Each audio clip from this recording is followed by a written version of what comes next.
Good evening, everyone. The time is now 6:03 p.m. We are ready to start our scheduled meeting.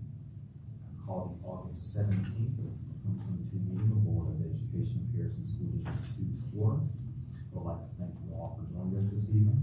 Members of the public who desire to address the board on any topic related to board work must sign the roster. Or 6:30 p.m. That roster is located to the back of the room there.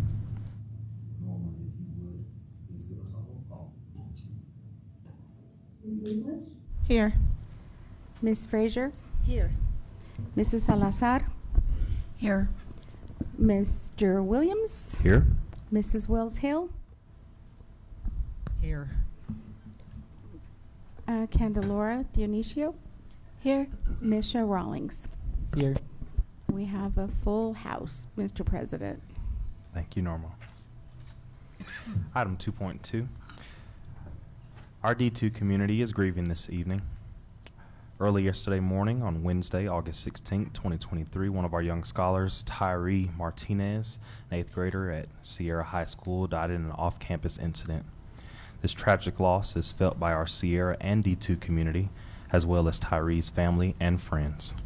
We invite you to join us in a moment of silence as we acknowledge the grief and healing that has taken place for this family, our staff, and our students.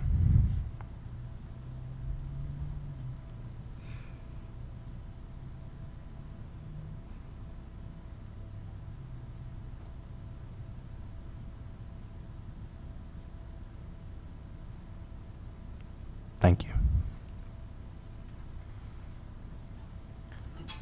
Item 2.2, we have our Pledge of Allegiance, and I will lead that this evening.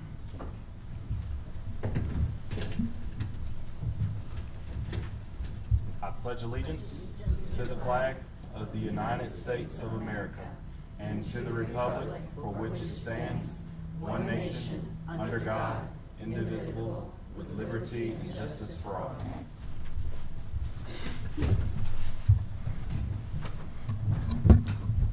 And as always, our mission statement is to graduate college and career-ready students with knowledge, skills, attitudes, and behaviors to personally succeed and contribute to the common good. Item number 3, adopt our agenda. Item 3.1, I believe we did have an amendment, so I would need a motion for that amendment. Mr. President, I move to amend the agenda to include a presentation to Dr. Berhansel and the Board of Education by the elementary art departments. It can be added as 4.3 on the agenda. Nice. Second. Motion by Mrs. Wills Hill, second by Representative English. All those in favor? Aye. Aye. Good. And I would just need a motion to approve said agenda. I move to approve the agenda for August 17th. I second. Motion by Ms. Frazier, second by Mrs. Salazar. All those in favor? Aye. We have ourselves a meeting.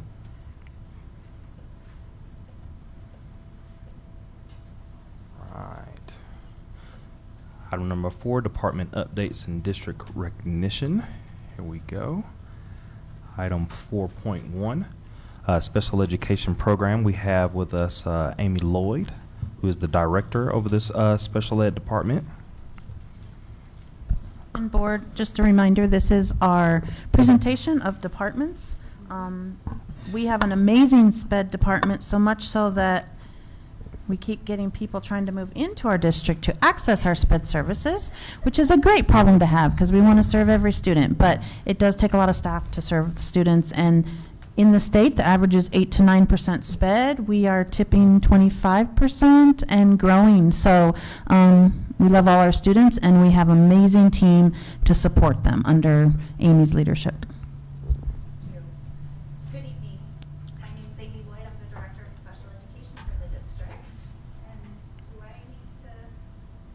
turn on the microphone. Make sure it's on.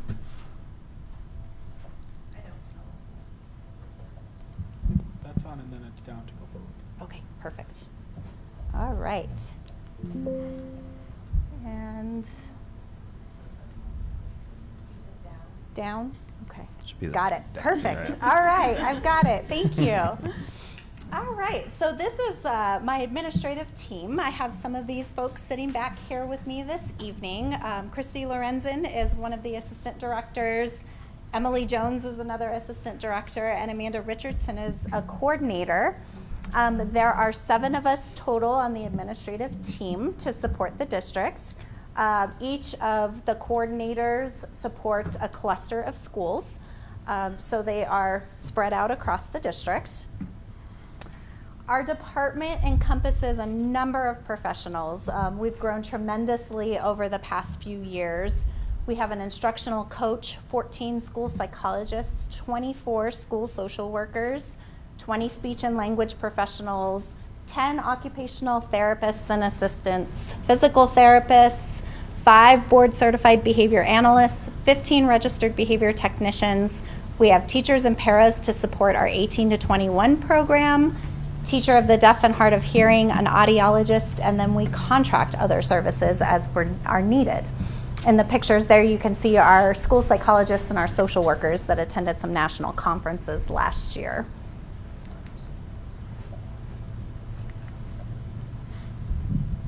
Thank you. So our department values.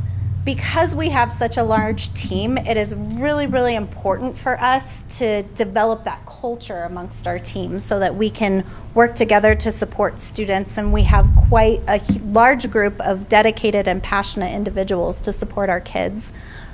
So we've worked together as a team to come up with these values for our department. The greatest being that we are champions for kids. We put our adult problems aside and we focus on what's best for kids. And you can see some of our friends up there doing some great things in our schools and out in the community. Our department mission, I will not read the department mission to you, but essentially the biggest thing to know is that this mission incorporates our values as well as the core beliefs of the district. So as Dr. Burhansel already said, we have a very high population of students with special needs here in the district. We fluctuate anywhere between 18 to 25% at any given time within the school year.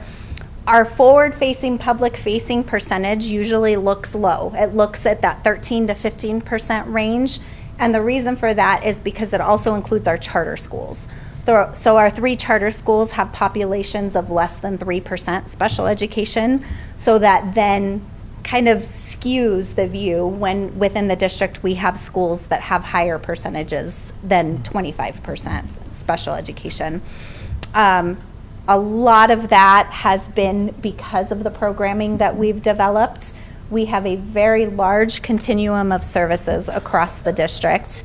We have specialized programs to support students with social, emotional, and behavioral needs, autism, significant support needs, so those students that need some life skills and support, and we also provide specialized services for our students with autism.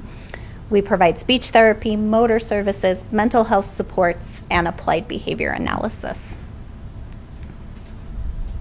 This is really hard to read, but I'll give you just the gist of what this is. This is some data. It is a little out of date because all of our 22-23 data was embargoed until today. So I kind of had to roll with what we had from 21-22. So the state of Colorado, we have 14 indicators of success for students with special needs. These are a couple of highlights of those indicators, one being our graduation rate. So you can see that in 21-22, our graduation rate for students with IEPs was higher than the state performance and met above the target for the state. Our dropout of students with IEPs, again, was much lower than the state average. So we're doing a really good job of keeping our kids in school and getting them to graduate. There's some data there around proficiency of students with IEPs. We definitely have some growth areas, but we also have some great successes to celebrate. Our fourth graders do great in reading compared to their typical peers. We do have some work to do with high school math, so we know that. And then as you can see, our proficiency gaps of students with IEPs versus their general education counterparts, our gaps are lower than what the state average is in most of those areas. And Dr. Burhansel's up there too. So, one of the things that we're really, really proud of is over the past couple of years, we've really started to explore some community-based learning for our students to help support their personal development and success.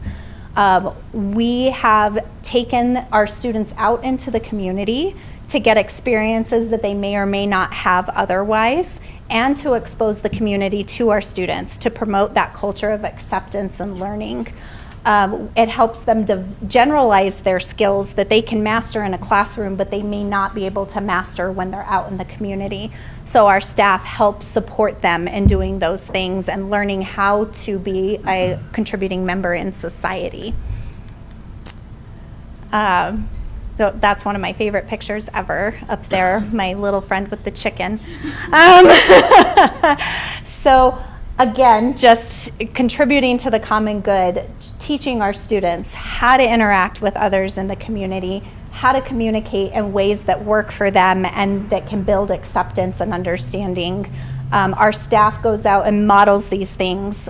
We had a student out in the community just this week with Emily, and we were out at Family Dollar, and the Family Dollar person said, "Can I talk to that student?" And Emily coached her about, you absolutely talk to that student exactly as you would talk to anybody else, and he's going to respond to you and sign. And she prompted him to respond to that person, which gives him a space to, now when he goes there, it's right near his home. When he goes there, those people know him and he knows how to interact with them.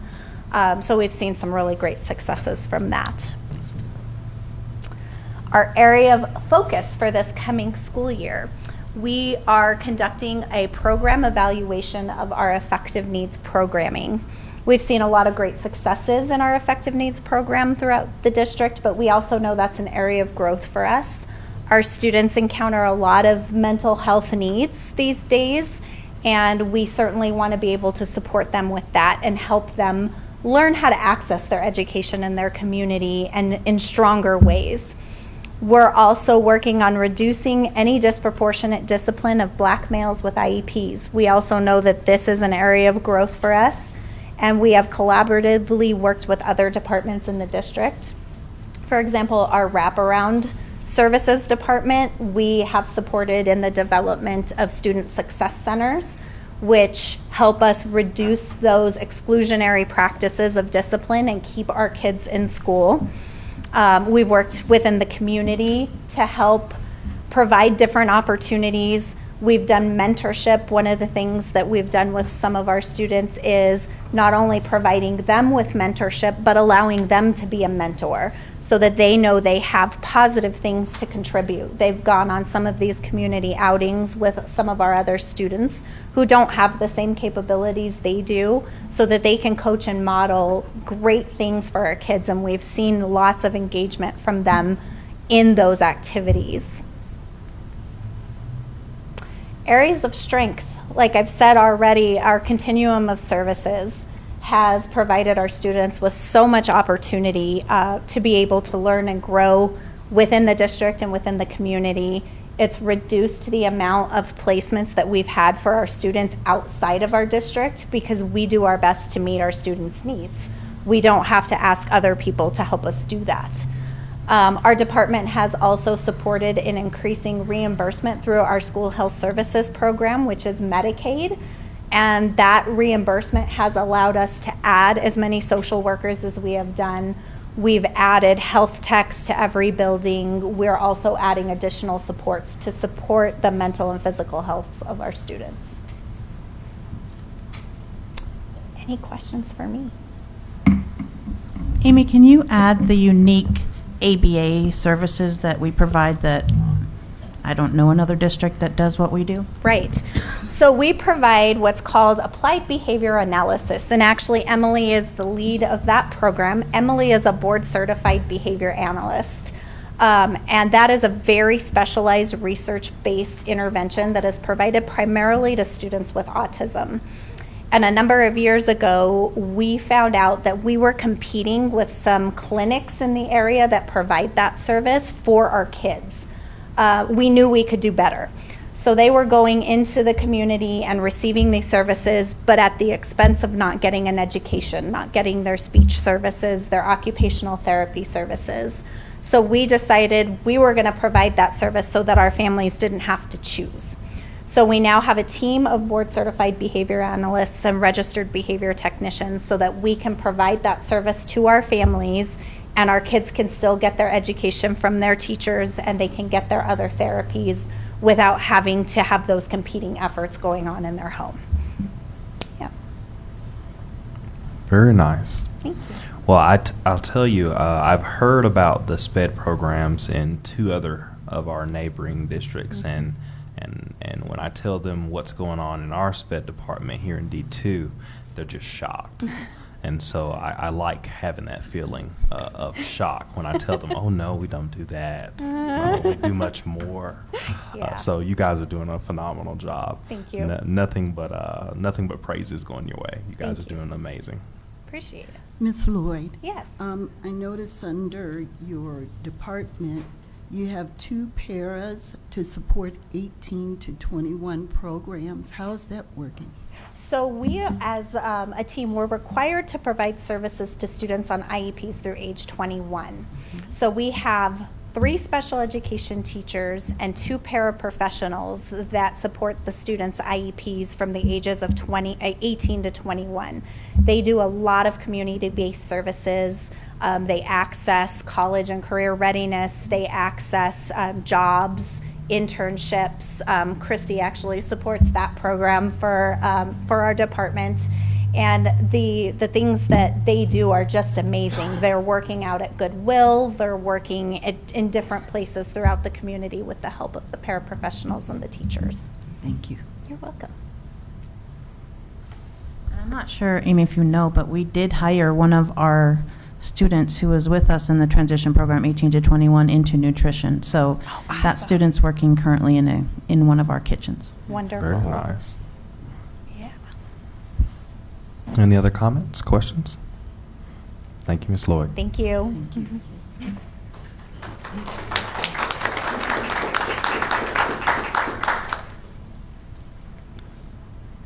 Right, moving right along.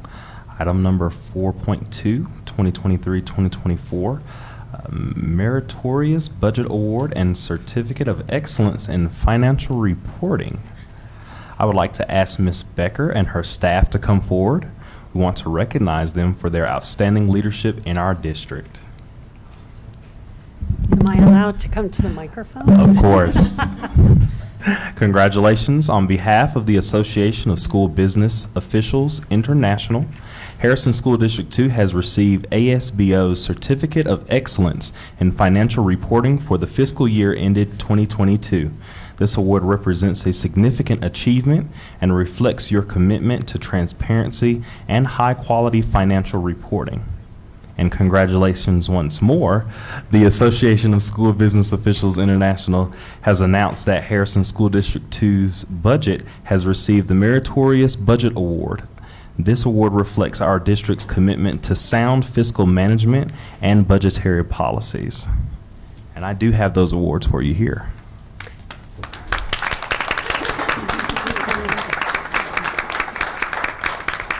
So thank you very much, Board of Education. Yes, we're really thrilled and excited. And Mr. Williams did not mention, but the Financial Reporting Award Harrison School District has been receiving. This is the 32nd year. So that really goes a tribute to, very much so, to the folks before us in the finance department. And the Meritorious Budget Award, we're in our 7th year. So I don't get to call out the folks, Corey does. So we have some of our finance department here tonight and others that were unable, but clearly it's a team effort, and we're all very proud of the work we do. Thank you.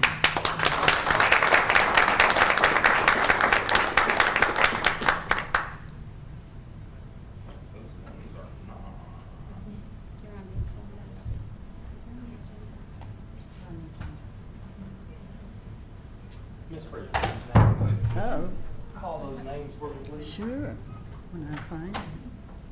Let's see.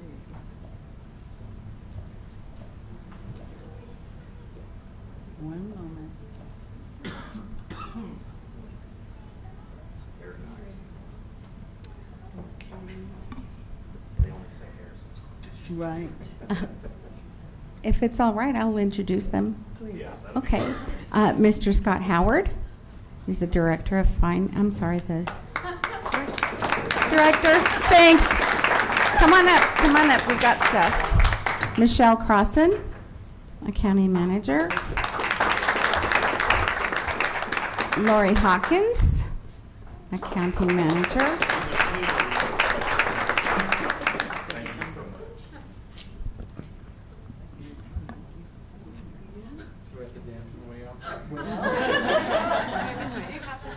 Yeah, you stay up here because you're going to get your picture. Thank you. Your favorite thing, Scott.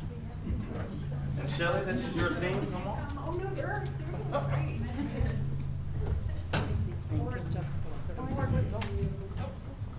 Make sure you go to.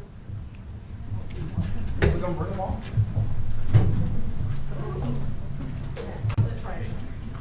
Come on, Shelley, get your team.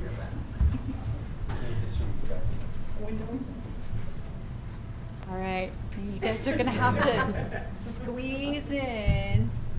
All right. Perfect. 1, 2, 3. Show me the money.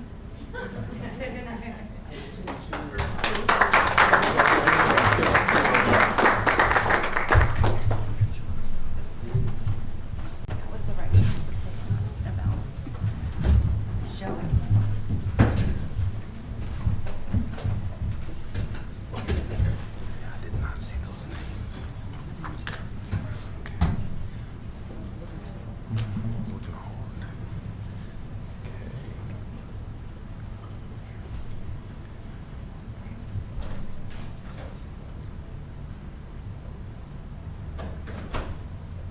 Here.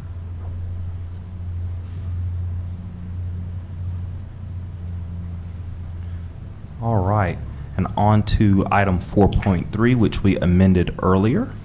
We have the elementary art departments presenting to us this evening. Hi, how's it going? Good evening. Good. For those of you who don't know me, I'm Jill Bishop. I am the art teacher at both Bricker and Terman Elementaries. I am here with many of my colleagues to present you guys with a gift tonight. This gift really started with a gift from you all to us. This guy right here. So this was the spark, and then several of us were collaborating up at the Colorado Art Teachers Association. Is that CAEA? Art Education Association. And Breckenridge. Thank you. Yeah, at our conference last November. And then the spark that came from this grew into a plan for a collaborative project. So we've created a metal mosaic.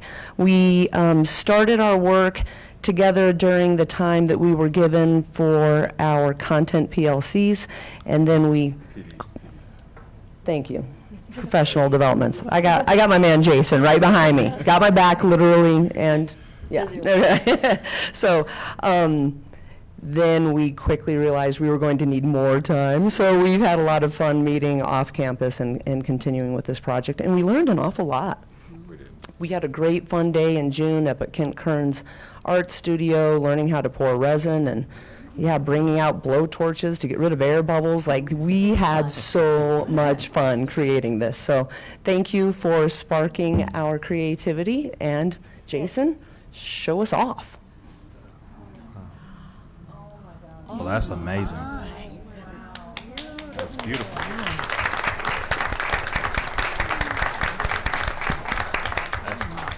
1-inch squares. Wow. Lots of them. Lots of them.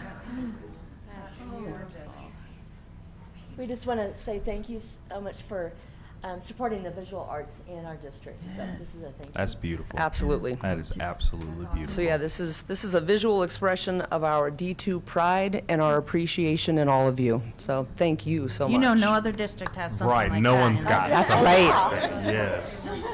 That is. Well, let's take a rude. picture. Thank Yes, you all definitely. so Oh much. yeah. Again, thank you guys for your support of our programs. Yeah, everybody up there, yeah.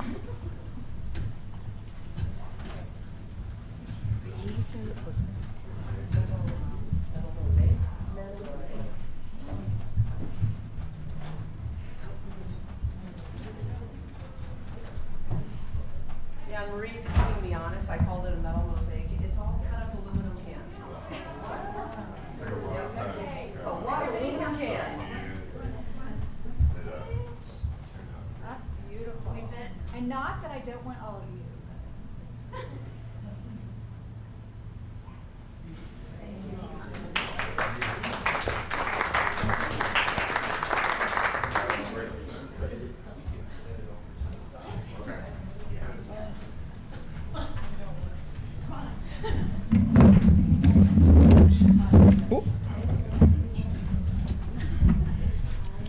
There we go.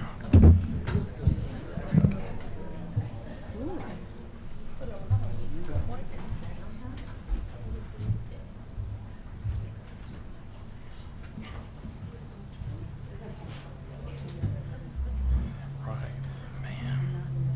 I was thinking the same thing because my wife I got a lot.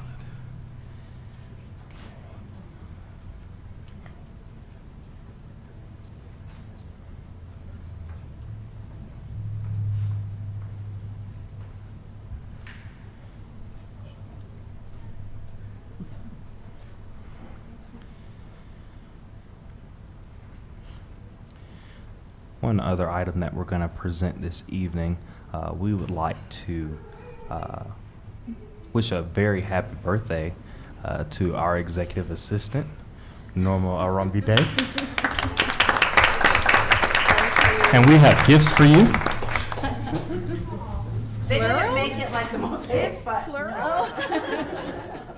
Thank you. If you don't know, Norma is our fairy godmother. She keeps us in line. She keeps us in check. She is our organizer of chaos. One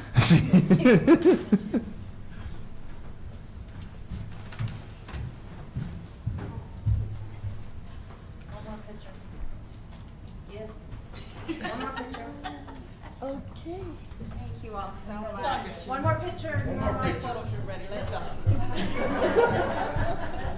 This is our board work. This is stand-ups again. Can I stand on the side like I am? No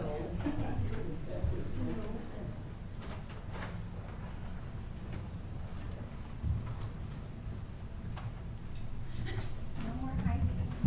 All right. Thank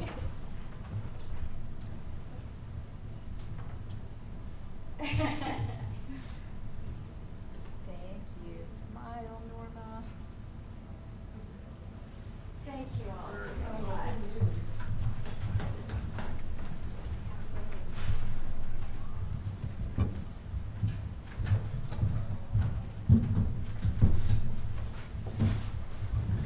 All right. We're going to be fit enough to be alternatives for the track team and pretty soon. Taking laps around this dais. All right. Right along to item number 5, board consent agenda.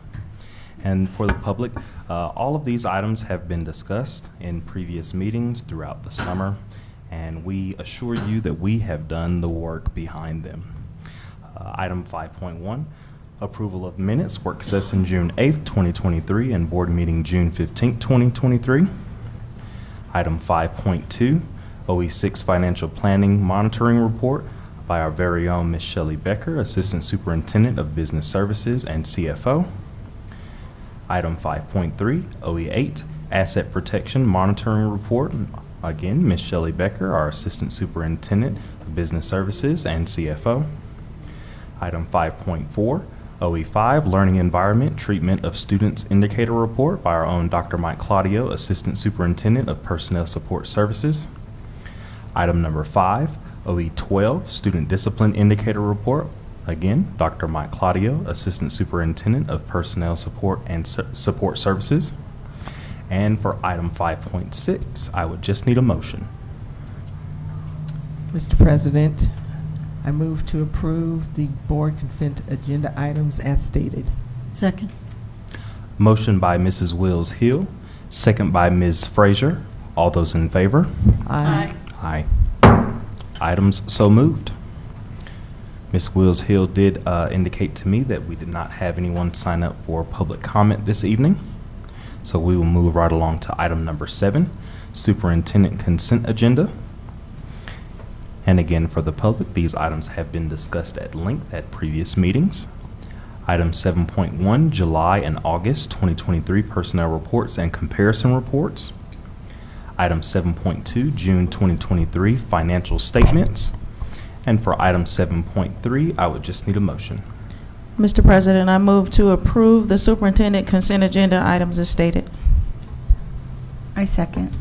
Motion by Mrs. English, second by Mrs. Salazar. All those in favor? Aye. Items so moved. Very nice. Moving right along. Item number 8, monitoring board performance. Item 8.1, our annual work plan. Norma, did we have any additions? Yes, I changed in December, Yes. the swearing in. It says December 1st, but it's going to be to be determined. If we have an election, once the election is certified, we have 10 days to install our new board members. So we will keep So that that's why TBD. it's kind of tentative. Yes, ma'am. All right. I have something. Yes, Ms. Frazier. I just wanted to bring to the board's attention, on our website, the 2023-2024 Board of Education meeting calendar for November 23rd needs revision, in that the week of the 26th, there's a day, the 29th is missing, and I think that's a Wednesday, and it also includes the 31st, and there's no 31st in November. So we'll need some dates fixed on that calendar. Yes, we do.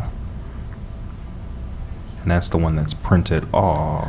It's on our webpage. That's the one that's on our webpage. Okay, so we'll have to get with our PIO on that one.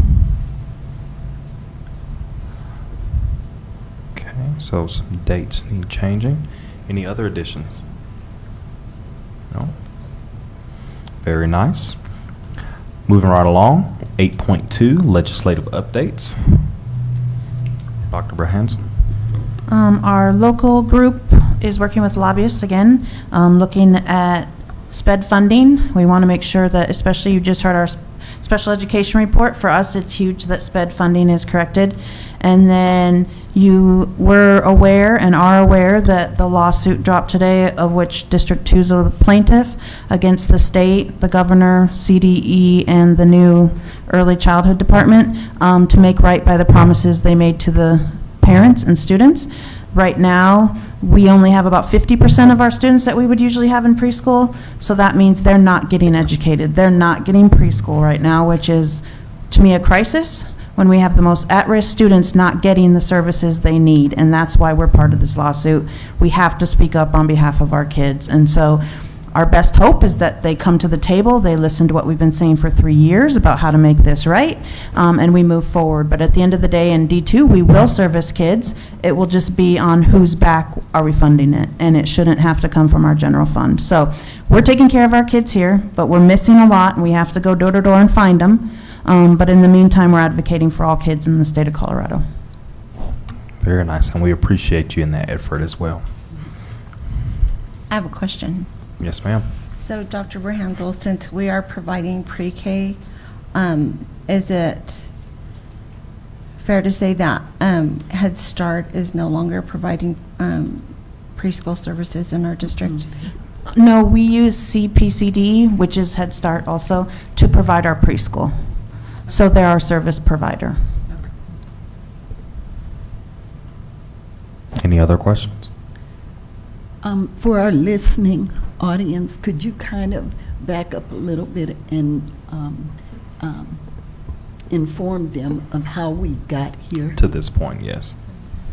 So we didn't want to get to this point. We never want to get to a lawsuit. But 3 years ago, the state started talking about universal pre-K, which any educator would back. That's the best thing ever. Early childhood matters, and it closes gaps before they get to kindergarten. It's an equity issue, it's a right issue, it's a civil right issue, and it's especially important for school districts like ours where we serve a very diverse population with language barriers, with special education barriers, and with access to great preschools in our district. We don't have a lot of preschools just locally in our boundaries. And so superintendents, Special Education Consortium, the Colorado Association of School Executives, private preschools have all been advocating, let us have a seat at the table, let us help you make this happen. To which we got pushed out the door. We're told we don't know what we're talking about. We're told they have it covered. They created their own early childhood department to then run all of this preschool. We've said that they don't have the funding right because they've never really asked for what the funding should look like. We were all told, by we I mean every preschool provider upon public schools, private schools, grandma's attic preschool, everything. We were told we would get 30 hours per kid if they had at-risk factors, which includes poverty, second language, special education, learning needs, which would be a lot of our students. So we expected 30 hours. 2 weeks ago, we were all told that actually you're getting 15, and you get to be the ones to tell your parents they're only getting 15 hours of preschool. So, hence the problem. That's the first problem. Then there's a system called Bridge Care, where our families have to go and register for preschool. That system did not become multilingual until a few weeks ago. I asked a year ago how our students with Spanish-speaking parents were going to register. They said they'll work on it. It wasn't worked on. So when the applications went out, it was not multilingual. It was not accessible to many of our families or families across the state. They finally fixed that. But now when you go in to a Spanish application, you do the application in Spanish, but all the information you get back is in English. So they still can't access the portal. We have families that are registering and lost in the system. They show up and they say, you were never registered, you're not on our list. We have families that say they have an IEP, they get to the school has no record that they had an IEP, so they're not having the right services even provided. Our list from Amy Lloyd 2 weeks ago showed 0 kids registered for Harrison Preschool. 0. Then we finally got 2 weeks later that figured out. Now it shows we have about 60 kids registered for SPED, but usually we have 125, so that's not right. We're missing students, and we're missing students because their parents are frustrated with the system, can't access the system, and we can't help. We don't have access to Bridge Care. They won't give us access to Bridge Care, so we have families try to go in, they can't figure it out. They're on hold for 6 to 8 hours trying to get in. Our families don't have time to navigate that system that's not working. And so, again, we will do right by our kids that we show up and we get into classes, we're going to educate them. My fear is, who are we missing out on? School's already been in session for a week, and they haven't been in school for a week. How much longer are they going to go without early childhood? Thank you.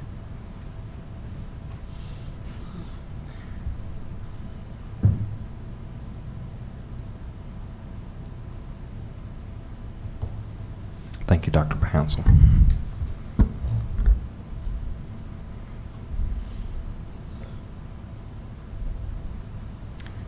All right. One comment. Yes, ma'am. Because we haven't gotten the students we anticipated, that will eventually affect our bottom line for the October count. Yes. Yes, and it also affects our staff's use of time and energy.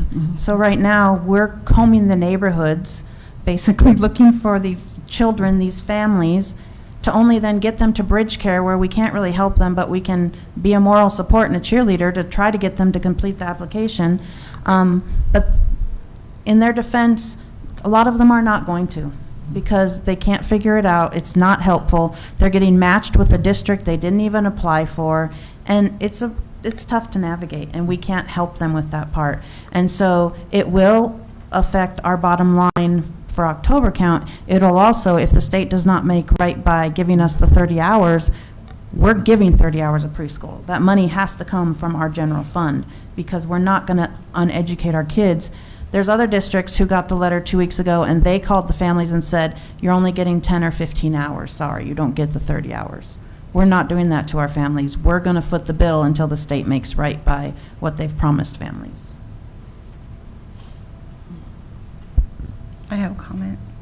Yes, Ms. Salazar. I want to say that I appreciate your effort in this work and finding the kids, because I think sometimes we think of school as a place that we drop off our kids, like a daycare, right?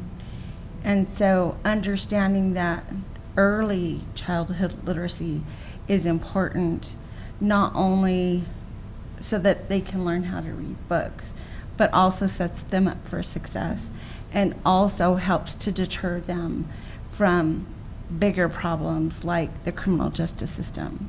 And so I appreciate your work, and I appreciate your team's work in this. Thank you.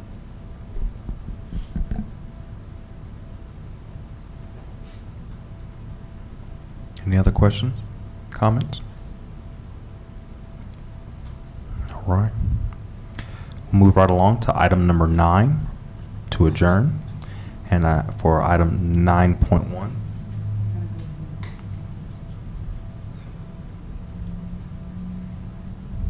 Oh, that is out of order. Goodness.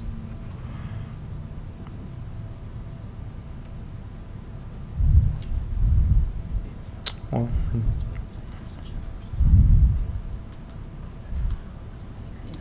yeah. Okay. Just a few things out of order here. Here we go. We're going to go to item number 10, executive session, and I will make that motion. I move that the Board of Education adjourn to executive session to discuss the purchase, acquisition, lease, transfer, or sale of any real, personal, or property interests authorized in Colorado Revised Statutes pursuant to Colorado Revised Statute 24-6-402, 4A. And I would just need that second. Second. Motion by myself, Mr. Williams, second by Ms. Frazier. Those who will be attending executive session will be myself, Mr. Williams, Vice President Frazier, Secretary Wills Hill, Representative English, and Director Salazar. Our legal counsel, Ms. Richie Rapp, and Dr. Burhansel.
All right, the board reconvenes in regular session after 25 minutes.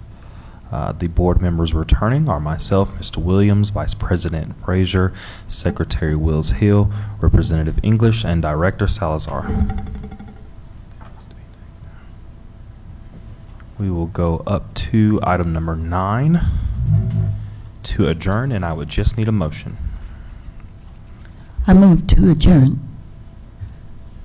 Second. Motion by Ms. Frazier, second by Representative English. All those in favor? Aye. Aye. Meeting adjourned.